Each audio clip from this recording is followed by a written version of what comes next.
Wow. Something smells good. Oh, right. We're doing winter food. Okay, let's check in the kitchen. Oh, Pete, KD, there you Hello. are. What's going on? Why are you in the kitchen? Why is the door closed? Well, avid I may be, but apparently I've been kicked out of my own kitchens. Yeah, I left mine to cool and I can't access it right now. Yeah, same. Aw. Okay, Ouch! but Braden, get out here. We're supposed to be No! recording. No! I will not emerge! An artist is working! Okay, we got a code blackberry cream tarts scenario. Oh. At least the Dibbins Okay, are trying to cook. Yeah, true. Fair.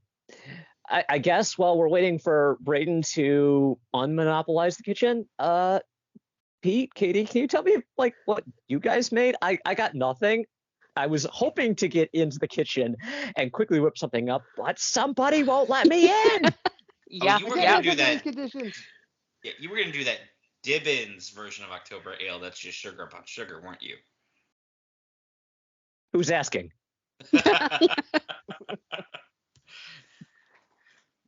No one. But yes, I have. I actually did. It set to cool earlier, and I did get to try it before I was kicked out of my own kitchens. But I did pull from our own cookbook here, folks, the Hare's Haversack Crumble from the That stuff's autumn good. section. I know, right? And apparently, I'm not the first person to do this. Whoops. No, you're good. Yeah, worth Katie making did again. this a few years ago. Honestly, folks, though, we have limited recipes sometimes to pull from, and whatever makes sounds good in the moment, that's the end of what you do. So if I repeat, oops. Right. And do you agree with me though, Pete, that it is not good to throw into a haversack? Yeah. What were they thinking here? I don't know. All right. What about putting it in a sack within the haversack? That might work. Like Maybe. if it was a That's silly. Ziploc. Yeah. Ziploc Does bag. Red Bull have Ziploc bags or Tupperware? They've got, what do you call those? Those like waterproof something containers. I don't know. I thought there was something like that. Well, I made what is called a haversack crumble, but it's a pie, folks. This is a pie by a different preparation method. It's like a crumble. Yep, it's called a crumble. But the basic premise here is that you are mixing fruit with some sugar on top if it's particularly tart, and these blueberries were. So, and then what becomes the topping is basically you are taking the pie, other parts of that pie, the flour, butter, etc., and breaking it up into basically a powder to sprinkle around said fruit. It's like a streusel topping. Yep, and then bake it from there. So basically, yes, the recipe, I'm looking at the cookbook right now. The recipe calls for 4 quarts of fresh or frozen, but it has to be thawed, blueberries or blackberries. And it's really good that I actually went and bought blueberries like the day before from Aldi. So, this worked out. And I didn't have to go run to the grocery store for this. But yes, so I put in all of the blueberries. I had to do all of my blueberries with a couple of tablespoons of stevia, not sugar. Yeah, oops. Oh, no. And from there, it's a cup of all-purpose flour, about a couple of tablespoons of unsalted butter. I think I did salted. Oh, well. Cinnamon, salt, brown sugar, and then I did pecan halves. So, and then you top it with ice cream when it's baked. But yes, you essentially mix together everything but the fruit and any type of sugar that goes on top of the fruit together with your hands or in a food processor. So it becomes very crumbly with the butter being at room temp, and then just sprinkle it over the fruit and ye bake. This took longer than the recipe calls for to actually bake. I had to go like 35, nearly 40 minutes. But yeah, this was good with some light vanilla ice cream.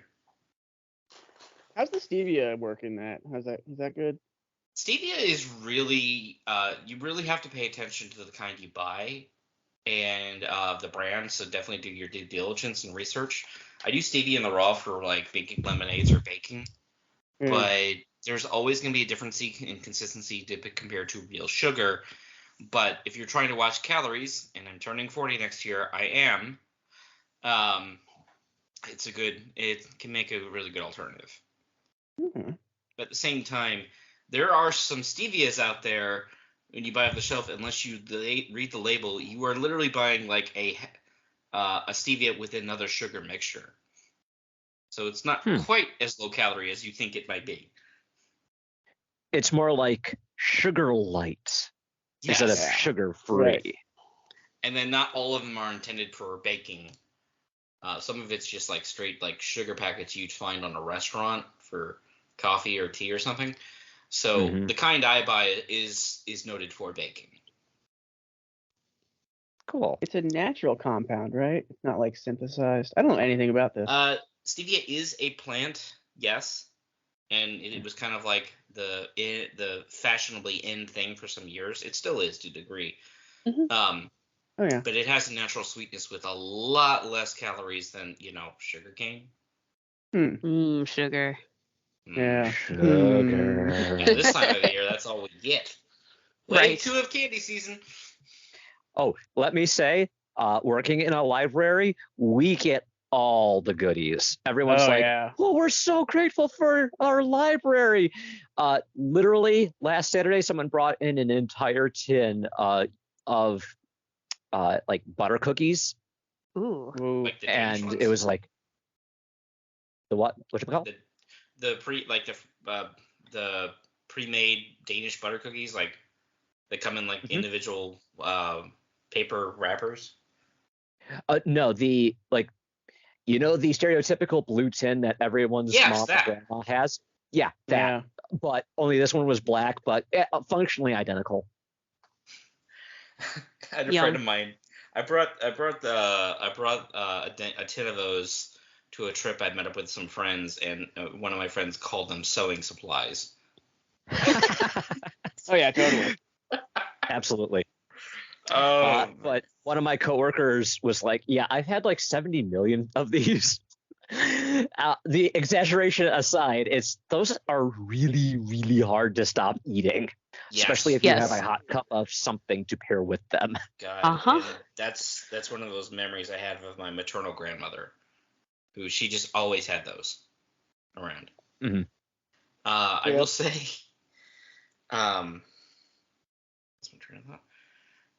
I will say that I definitely went full Redwall and didn't have any blueberry tea to pop, but I did raspberry tea with this caramel. So nice. You make me want to go get a pie now. Blueberries are also like crack for me, which is why I had bought them. So yeah. So good.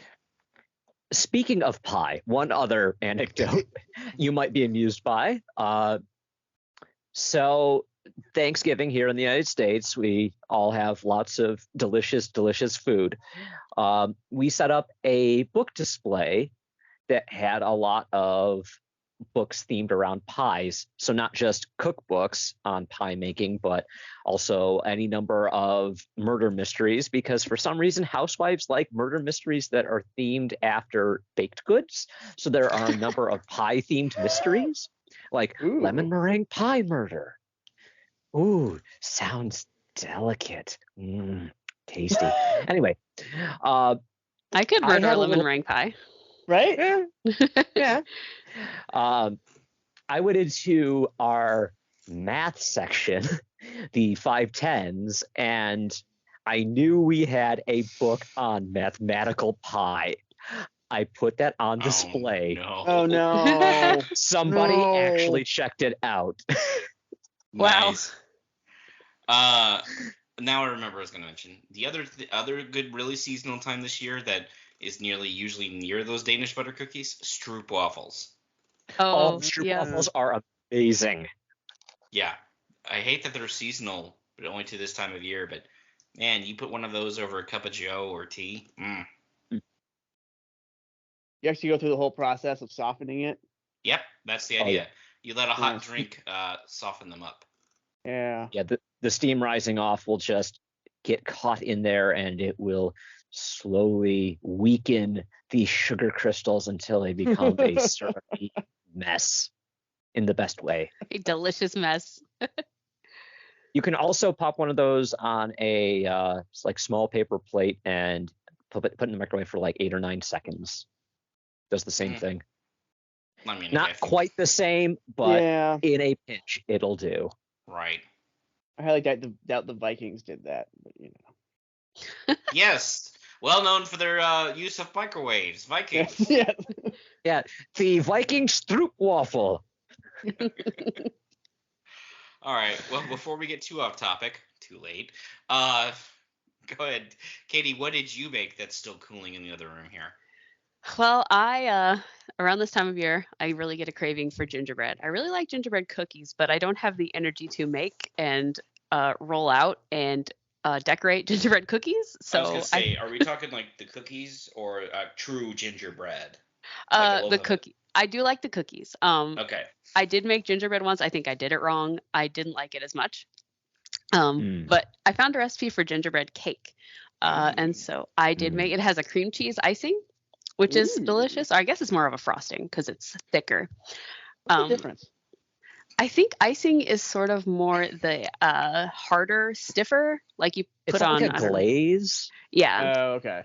Think about it like when you go and you get like a glazed donut from your favorite fast food donut place, and it's got like, if you let that thing cool, like if you were to put it in the refrigerator or freezer, that it would kind of get like that.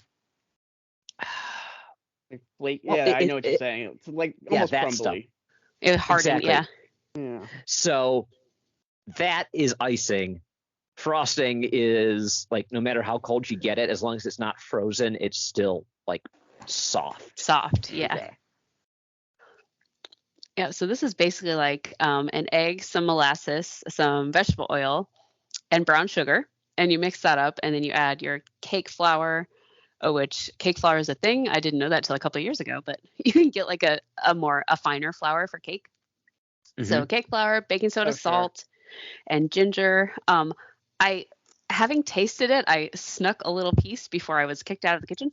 I would have preferred a few more spices, maybe like nutmeg or cloves or something other than just ginger. I don't know. I would have preferred a little bit more spice to it to make it like a stronger gingerbread flavor. But the cream cheese frosting is good because it's just cream cheese, butter, and powdered sugar. You can't really go wrong with that. Right. So yeah, that was good. But next time I make it, I will put more spices in.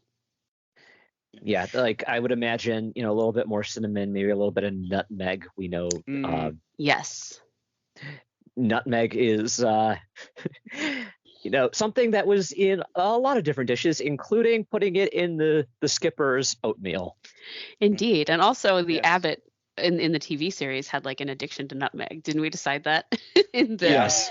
And I mean, this Abbott, I don't necessarily cook it with it a lot, and I need to, but because I have some organic stuff, I'm pretty sure is starting to stale out. But I will drop that not in my coffee grounds when I set up my morning pot of Joe to change the flavor up a little. How is that? Or cinnamon. So maybe I'm living the Redwall life a little too hard here. I don't know. You can't do that. Nah. It's impossible. No. I mean, unless you are literally commissioning, a custom house built with, red sandstone. I don't think you're going too hard. Yeah, I wouldn't build with red sandstone because sandstone itself is a very soft stone. Yeah. So, I mean, in medieval times, that's fine. But because thankfully no vermin in the series has ever thought to make a catapult, not a trebuchet. The superior siege weapon. Yeah. Because Red will be in serious trouble if that actually happened. But that's not either here nor there right now. But yes, that sounds awesome, Katie. Gingerbread. Yeah. My mother does the like those pre-made store-bought mixes of gingerbread, and then we end up with the eternal loop of, okay, I've run out of gingerbread, but I still have more whipped cream, so I need to make more gingerbread. Okay, now I've run out of whipped cream, but I still have gingerbread, so now I need to get more whipped cream. Yep. Now, I just drown things in whipped cream. Yeah, for me this time of year, I don't usually go for the common gingerbread cookie you find most places that people totally buy at the grocery store instead of making themselves. Because the bite back, so to speak, I was never a fan of that as a kid. I agree. Now, a little hard. Yeah. I like the homemade ones. That said, I've made true gingerbread, like a loaf of it, and that took like an entire cup of pancake syrup to do. But wow. Oh, sorry, someone's knocking at my door here. If you've heard that Star Trek chime. That's awesome. Preview of the next podcast? No, just already mentioned. But yeah, that gingerbread was really good, but lordy, was it like dense and rich. Yeah. Probably because of a cup of pancake syrup. Yeah. I would say so. There are the I don't know if it's actual gingerbread or if it's like a gingerbread-like derivative. There's a traditional German cookie, which is like a gingerbread cookie that's been covered in chocolate. Those are really good. That's definitely a more holiday themed thing. You can only get it this time of year. Yeah. So, all right, Brayden. Well, I know you're cooking quite the dinner in there, but you need to at least let us in at some point. Fine. I'll quit while I'm ahead. I went nuts this time around a little bit. You made 4 dishes. I did. They really okay. They're not as hard as they look. Maybe I don't know. So I had a lot of pent up kitchen energy. Clearly. Yeah. Hey, finals rolled around real fast, and I hadn't done any cooking for like a week and a half. No, I remember those days quite well. Oh yeah.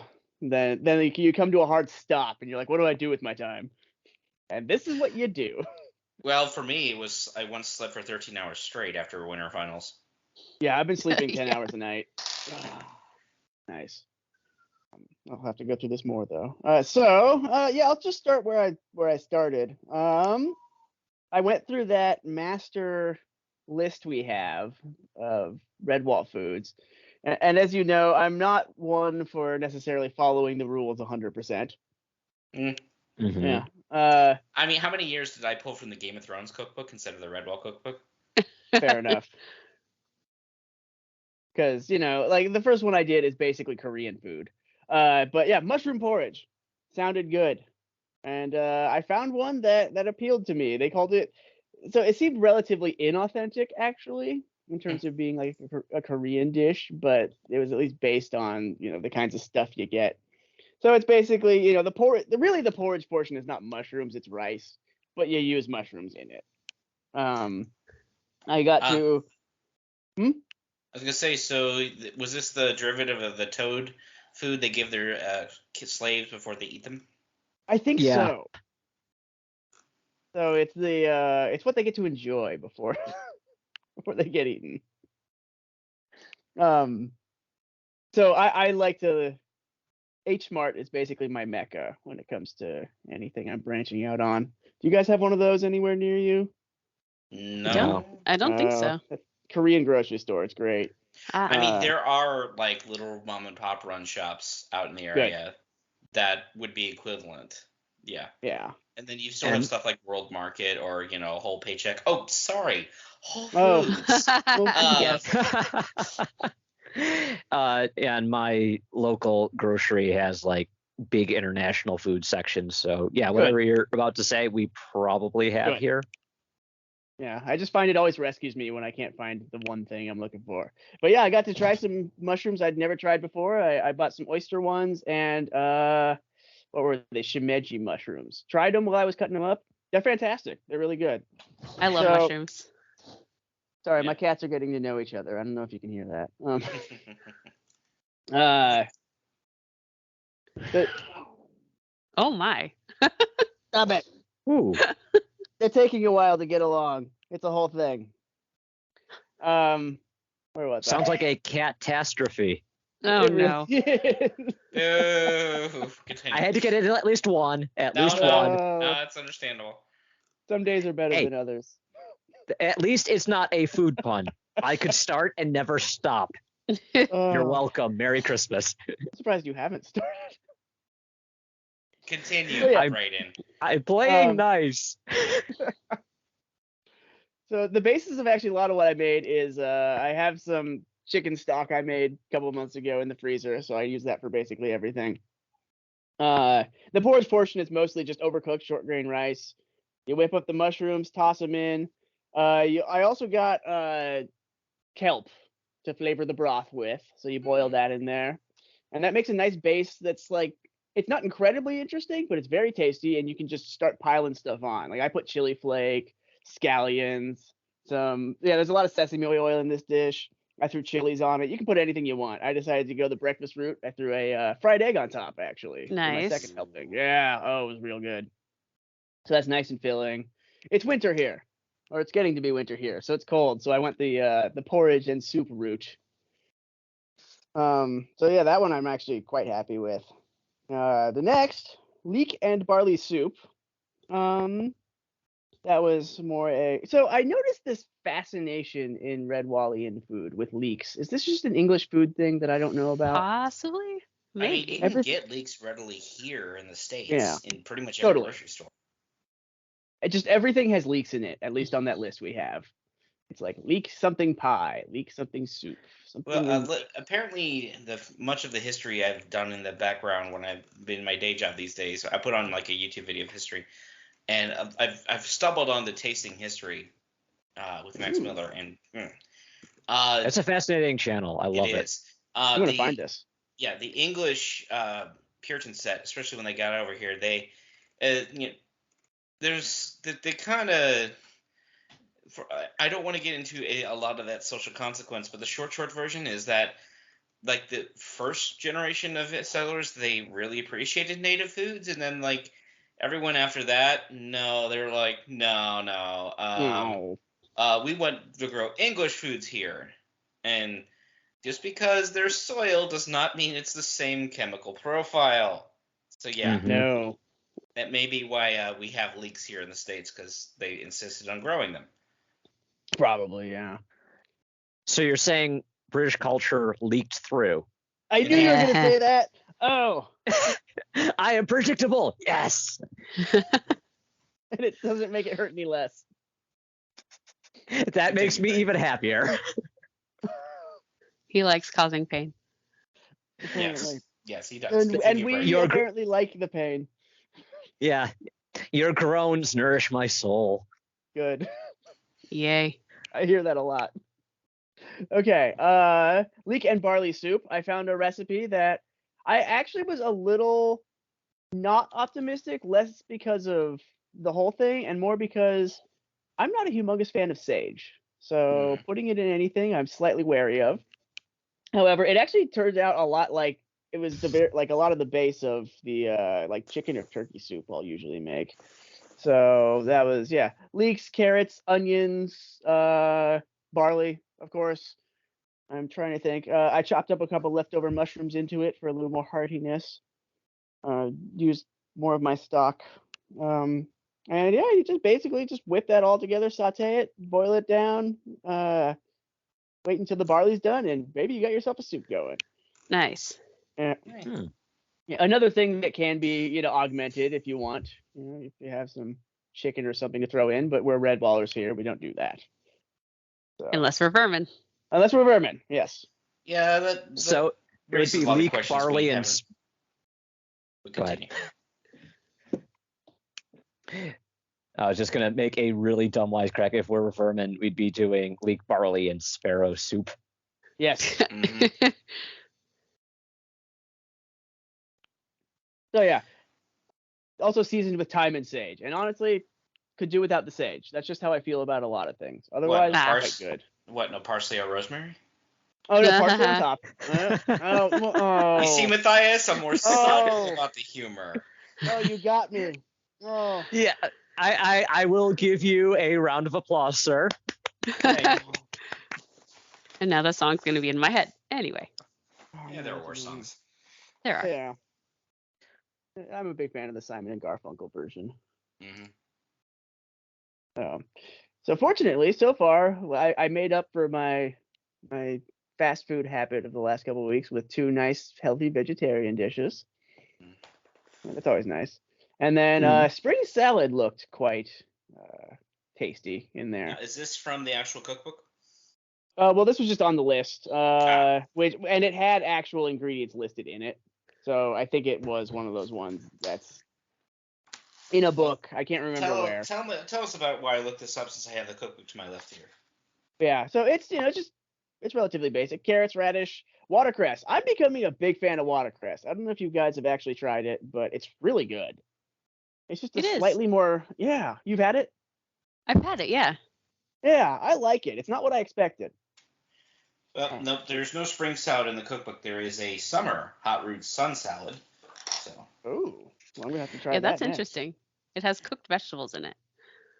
I have not had watercress. I can say, though, there is a picture book called Watercress about a Thai, maybe Filipino, Southeast Asian immigrants that moved to the U.S. and it's a story of like a second or third generation child getting up early to go forage for watercress with their parents. Nice. And discovering that even though they don't like watercress, realizing the reason is because when their ancestors first came to the U.S., that was how the family sustained themselves, was going out and foraging, and watercress was primary thing. So nice. When I hear watercress after Redwall, that's the first thing I think of. Oh, sure. Really good. And that sounds like a very Redwall type story, or like a Pixar short. Yeah, I could see that. Yeah. There's that. Was it Bing? You can use their AI and Pixarify any picture you want. Nice. I have not seen this.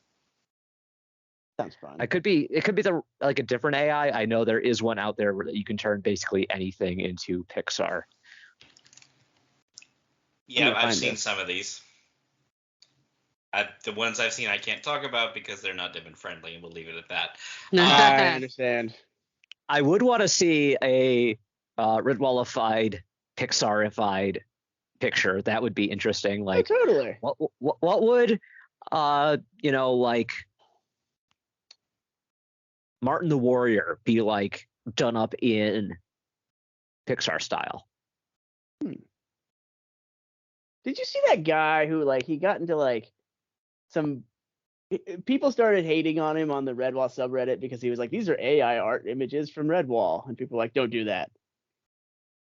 I saw something on the Facebook group about it. Yeah. Okay, yeah, so I'm sure it's the same exact thing. And I may have been a fairly large critic of someone who did that on the Reddit Tears of the Kingdom and said, look at this cool art, and I'm like, dude, go commission it. Yeah, fair enough. He didn't take that well. Yeah. It was the first time I'd been exposed to that debate. I was like, this is interesting. I mean, we could probably do an entire episode just talking about the effects of AI on the fandom. Oh, yeah. Sure. Absolutely. But that would be a much longer episode. Yeah. Oh, absolutely. We're always looking for topics. I mean, there's going to be a whole topic of conversation when we cover Rogue Crew, since it came out posthumously. And I do want to get into the positives and minuses of that. But that, again, another story for another day. Yeah. Mm-hmm. Okay. Continue. It says it calls for wild celery. I couldn't find any. I walked outside, looked around, no celery. So I went to the store and I got it. I would be concerned if you walked outside and actually found celery. Yes.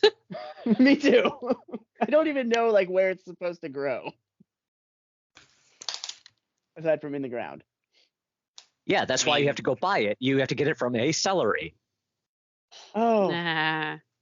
Oh. Anyway. Okay. I'm Okay, ignoring that one. Probably for the best. Yep. Okay, more leeks. I find leeks better fresh than cooked. They get a little sweet when you do things like saute them. And I'm just not a big fan in certain applications. So leek, scallion, radish, yeah.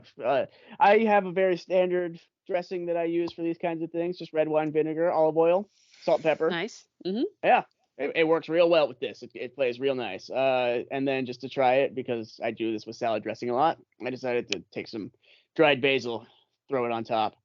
Still tastes really good. Totally up to you if you want to do that. But yeah, that's a great salad dressing to use for basically anything. And I was a big fan of this one. My breakfast was a salad this morning. Nice. Yeah. I got to feel good about myself. Oh, if it's any consolation, I had my regular physical yesterday, and for blood work accuracy, I had to fast. My appointment wasn't until 1.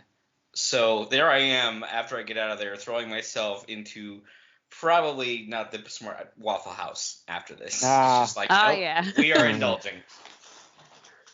Waffle House is good. Yeah.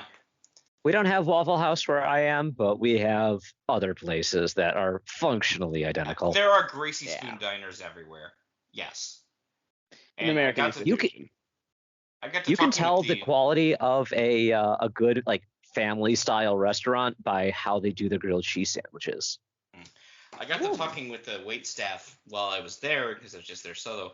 Apparently Christmas Day is the busiest day for the entire company. I'm like, wait, what? Really? Wow. That and Mother's Day. And I'm like, yeah, sure. Mother's Day I can understand, but like if you're taking your mom out to Waffle House on Mother's Day, like mom better be asking for that. Yeah. But Christmas Day I'm just like, huh, really? It actually makes a ton of sense because if they're one of the few places besides like Chinese restaurants that are open on Christmas, then people who aren't interested in having Chinese food are going to go to Waffle House. Yeah. I mean, or if something goes wrong with Christmas dinner, you got to come up with an alternative. So. Yep. We're going out to eat. Yep. I have not watched that movie yet this season. It always happens when I'm around my dad. He loves that movie. Okay. And then, pièce de résistance, I guess. This one I went a little off the reservation in terms of... A little? Yeah. Well, it was a prompt, and then I decided to roll with it, because cornmeal porridge with shellfish, to me, sounds like shrimp and grits. And I almost want to make you do a southern drawl for the rest of this segment, but I'm not going. Well, I do declare, I do love my shrimp and grits. Everyone listening in the South, I'm sorry. Me too. If you want me to make up for it, I'll make more. But instead of just shrimp, I decided to have other shellfish involved, because why not? It's part of it says shellfish. So shrimp, mussels, and I had a couple lobster tails floating around in the freezer, so that got whipped up in there. Oh yeah. Nice. Oh yeah, that was good. Yum! I love shrimp and grits. Yeah, it's real good. You know, I really need to give grits another chance, because I had them when I was about 6 and hated them. But I'm pretty sure the grits I had were like undoctored in any way. Oh yeah. So no honey, no sugar of any kind. Nothing that a 6-year-old would like, to be certain. Yeah. But that left a bad taste in my mouth, both figuratively and literally, for quite some time. Yeah. No, I don't blame you. Yeah, because it's kind of a blank slate. You got to throw stuff in there. Yeah, it's a. You ever seen My Cousin Vinny? I always think of that when I think No, of but no. Yeah, I hear things about it. Grits. Oh, it's a great movie. You should see it.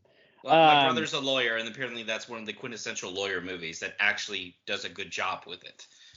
Overall, yeah. Interesting. Mm-hmm. The entire process, up to like the ending scene. Yeah, the entire process is pretty darn realistic. But yeah, they're in the South. I'm like, what is a grit? So, I'd never made it myself, so I had to text my dad, who gave me the recipe. So yeah, this podcast, bringing families together. Yes. And yes. So this one's a little more elaborate, but once again, honestly, not that hard. But it's as grits are happening, boiling away and making themselves, you throw together bacon. That's definitely, I went off the reservation there. I don't think they have bacon in the Redwall universe. No, there's not even. No. Yeah, there's No. not even a mention of pigs. Or no, wait, Yeah. there is. There's a mention of piglets. I was going to say, if we're considering the first book to be 100% canon, there technically could be bacon. Now, in all honesty, though, this is a species I am surprised Jake's never included. I know, because, right? I mean, if we're talking regular, like, species size, yes, wild boar can get quite large, and domestic pig can get a heck of a lot bigger than that. But I could see a scenario where boar would be an option for him to include. Although what side of the species species line they would fall for vermin or woodlanders, I'm not sure. We should do a podcast about different creatures that he could have included and what side they would be on. I would also love to do like Yeah. if we were to put Redwall on a different continent, what species to pull from. I've seen this idea floated that it's like, okay, what if Redwall took place on the North American continent? You know, what would the animal species of note be? Or like in Australia, that could get wild. Yeah. Well, you can't probably tarantulas. Wallaby, certainly. Yeah. But yeah, it'd be interesting, like what size limits we'd have to consider, and then where would they fall in the species alignment. Totally. I feel like boar would be like chaotic neutral. I think they would. This is just me, because they're omnivores. You could technically put them on either side, but you could have them be almost like a Fulgrim type character, where they're a little bit more wild and difficult to control. But if you can point them in the right direction and say go, well, they would be appropriate for Boar the Fighter. Yes. I'm saying about that. Yeah, just bad guy, go. Not that pigs can't be, not that pigs aren't incredibly intelligent in their own right, like the domestic pig, but wild boars are the type of animal that, like the big predators, they may consider if the opportunity presents itself, but they may also not, because boars will readily fight back. Oh yeah. Interesting that we were mentioning Legend of Zelda Tears of the Kingdom earlier, because what is it that in the one timeline Ganon always appears as? Oh, that's right, like a boar/pig. Yep. Coincidence? I think not. If we're memeing from earlier, so yes. Yes. Okay. I guess I should finish talking about this. Yeah, so you create what's like sort of a gravy thing on the side, which is, you whip up chopped up bacon, you saute in green onion green pepper, green onion, regular onion. You thicken that sort of into a gravy with flour, throw in your shellfish. I figured one thing that is totally culturally allowed in Redwall is cheddar cheese. You melt that into the grits, because cheddar is an English cheddar cheese. is mentioned in the first book, so you're good. Yeah. Again, that first book is a very malleable continuity. Like it's 4 rules, but there are some things Jake's obviously didn't touch after that. Sure. But because cheese appears so often in the series, I think we can give cheddar cheese a pass. Yes. Well, I could buy goat's cheddar at Aldi sometimes. So absolutely. It doesn't have to be necessarily cow dairy to make cheddar cheese. Mm-hmm. No, I'm sure. How is now, it, by the way? It depends on where you get it, but I mean, it's definitely, I like it because it's its own consistency. It's very close to real cheddar, but it doesn't have quite the normal full goat's cheese flavor. But there is a little bit of it is a little off at points compared to what you like the conventional cheddar block you'll pick up. No, you have to do these usually at the ritzy grocery stores. Like we have Fresh Times here in St. Louis, and we have that too. Yeah, they sell. If you know where to look, they sell goat's cheeses that come in cheddar, mozzarella, pepper jack. What was that other one? Oh, it'll come to me. But on occasionally at Aldi's, I'll see the same thing. Whether it's cheddar or even a brie, that was good too. I have to go there. I'm going to have to exercise restraint because cheese puns are some of the most fun. No. I promise. I have my hand raised. I will swear on a stack of Redwall novels I will not deliver any cheese puns this episode. Well, they'd be too cheesy. We get it. Oh no. I deserve that. I accept my punishment. Yes, they should. Anyway. Punishment.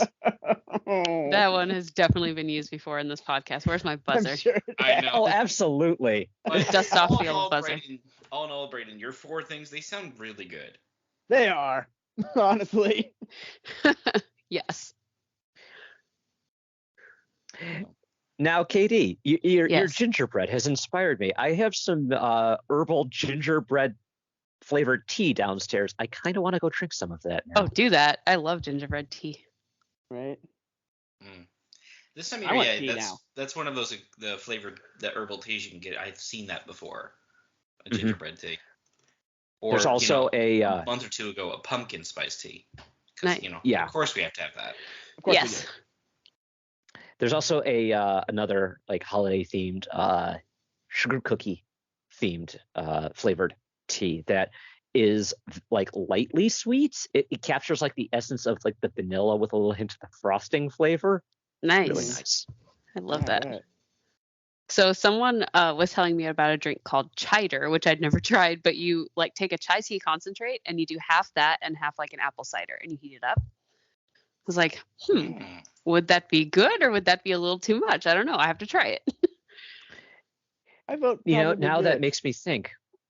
What could you mix in with like instant apple cider to give it more of like a gingerbread type flavor?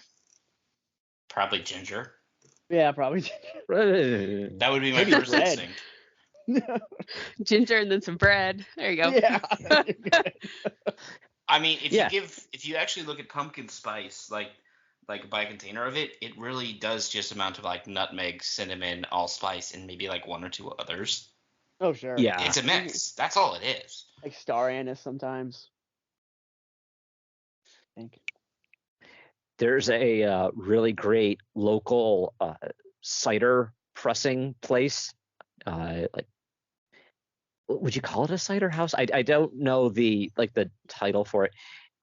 They have like a little general store attached to it. It's a great place. Anyway, I had a little taste. They did one year around the holidays. A crock pot they filled up with their house apple cider, and they had like, here's a little kit that you can use to do mulled apple cider with our apple cider. You just add this stuff in and then there you go. Crock pot, 30, 40 minutes later, whatever, suddenly you have instant, really nice mulled cider. I tried a little bit from their sample and it was like, wow, this is amazing. Too bad it's like no reason to actually make this because we don't do social gatherings. Nice. I got bought last Christmas a bunch of hot chocolate, not for me, but for my significant other, who is a bit of a hot chocolate fiend, and included a cider mix. And I've tried it twice, and I keep forgetting, just what this is like. It's not bad, but it is more sugary than apple juice, and I am very much on the savory side of things. Mm-hmm. Yeah, me too. Wait.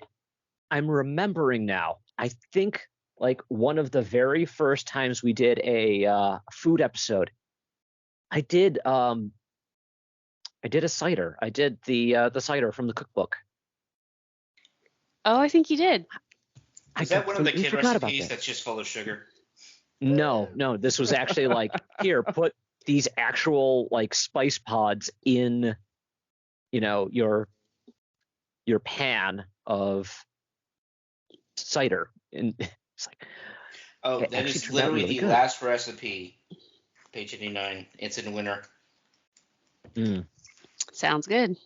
Right? Yep, this is not one of the children ones full of sugar. So. Is it hard? Oh no, that's the October Ale in this book. Oh yeah. It's not actual. It's not even alcoholic. It's just how can we make ginger ale even more sweet? Right. I tried it. I was not a fan. It was way too sweet for me. That was before the podcast. I think I tried October Ale and Deeper Never pie. I think I told my story about this before, but with the Deeper Never pie, it was good, except for I put way too much cheese on it. Like, it was like a thick layer of cheese that did not need to be there. I reject your reality and substitute my own. There's never such a thing as too much cheese. Okay. Tell that to someone who's lactose intolerant. Right. We should go back in time and I should let you sample it and see what you think, because it was like way too much cheese. We had a saying about my grandmother: there wasn't a vegetable known to man she couldn't put cheese sauce on. Oh, sure. There you go. Yeah, the irony of the whole, you need to eat more vegetables. I mean, I was never a bad kid about that, but I don't do that like heavy cheese sauce most broccoli gets served with when you're a little kid anymore. I will usually throw it in the air fryer with garlic and oil, and that'll be that's good. Or even Brussels sprouts, but hey. Ooh, I love Brussels sprouts with a little bit of olive oil and some seasoning from Trader Joe's that called everything but the bagel. It's delicious. It's like sesame seeds, dried onions. Nice. So good. Heard of that. All right. So now that we have our kitchen back, we can actually share this food. Woohoo! Yep. I got plenty. I'm having dessert first. Get me a plate, Katie. I'm having some gingerbread. Well, no blueberry crumble for you. I want to try that. I will take some and put it in my haversack because that's very practical. That's where it goes. Yep. With the scoop of ice cream or without? Definitely with. Yeah, if I'm going to do this, I'm going to do it all the way. Yeah, just like the ice cream I had. I mean, don't get me wrong, it was good, but apparently I cannot taste things my significant other could, because the garlic I keep in my freezer apparently may have changed the flavor profile of some of the ice cream. Well, Not your usual flavor combination, I know. How subtle. But noted. Okay, so while I have the moment, folks, no, we don't have any new reviews. We would certainly love some. We'll brag about your name on air when you do. Give us 5 stars. We deserve it. Yes. That said, yes, I know this was supposed to be the After Dark episode. That is still coming, mostly because I need time to go through the franchise here and remember what points we need to talk about in a less Divin-friendly way. Don't we all? So when that comes out, again, that's not going to be on our main RSS feed other than probably a quick minute episode. But hey, here's where you find this. Mostly because, well, I know most of the people who listen to this podcast are full adults like everyone else here. Well, when we're not making too many puns or other jokes. But just in the case you're listening to with your kids in the car, which was always my intention, yeah, we're going to safeguard this a little. Hey, I resemble that remark. Yeah. That said, you can find us at recorderonthewall.com. We are on Apple Podcast, on Google Play Podcast, on Spotify. Although when I was checking this before we started, I'm not sure that is updated like it should. I may need to look into that. Interesting.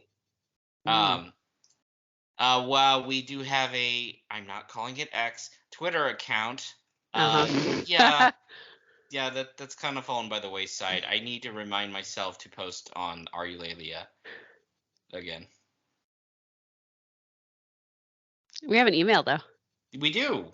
rotwpod@gmail.com. I got that right? Yep. I think so. Yes. Okay. Just checking. But yes, you can find us on the regular sources. I miss anything? No. Well, you could probably find No. us on any podcatcher of any scraping of RS feeds. Mm-hmm. You know, Yes. Which variety. that is, yep. Those are plentiful out there. So that said, yeah, I'm Pete, and I'm gonna start organizing this kitchen better. I'm Same. Matthias, and I have a cup of tea to make. I'm Braden, and I need to take a fast of some kind. I'm Katie, and my dog is having a dream. Aww. Aw. Okay, folks, we'll catch you next time. Bye. Bye.